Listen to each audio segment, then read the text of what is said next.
So mga prad, daanan natin yung level 5 na ano, na skill test. Samahan niyo ako. Dito lang yan sa Moonwalk. Kung gusto niyo matuto ng mga pag-ilag-ilag sa mga butas-butas.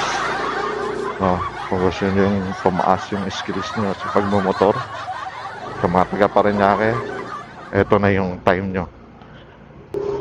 So malapit na tayo dito, lalabas na tayo ng A-Road papuntang to the moon. Saan ka punta? To the moon. Moonwalk. Sa amin, lubak-lubak, bako-bako.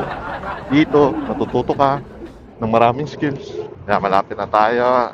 Tataas yung skills natin sa pagmumotor. So dito pa lang may ano na, ito. Level 1 pa lang to ha. Ayan.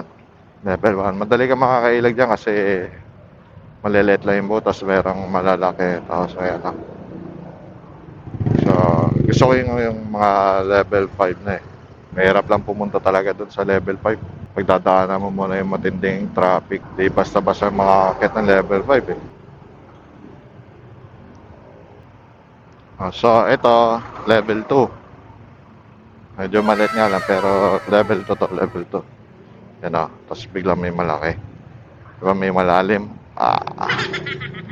Tapos, kala ko level 5 ka agad. Puta, iba-iba. Ito, level 3. Ito na yung medyo hindi mo nahalata eh. Mga 5 level nga. 1, 2, 3, 4 yung dinaanan. Ito pa, 4 to eh, 4. Yung 5 medyo mahaba yung ano. Ito, level 4 to. Apple, level 4. Ayan, puta. Papamuro ka na lang, Ito yung level 5, malupit to.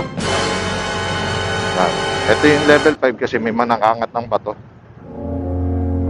Ayan. Ayan. Siguro napalahaw na yun kasi inapakan na. Nadaanan na yung ano, mga nakangat na bato. So, tindi ng level 5. Baka hindi natin kakayanin. Ito nga ang 4 wheels, di kinaya yung level 5. First tingin ko kaya naman yung level 5. Ayun Ito talaga pag level 5. Tingnan yan. Ah.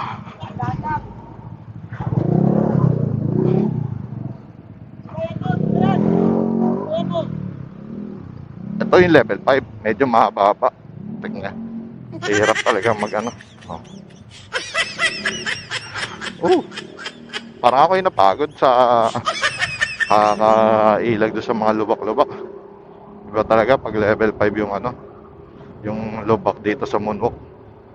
Mahaba na tapos bako-bako pa talaga yung mga tawag dito, mga semento.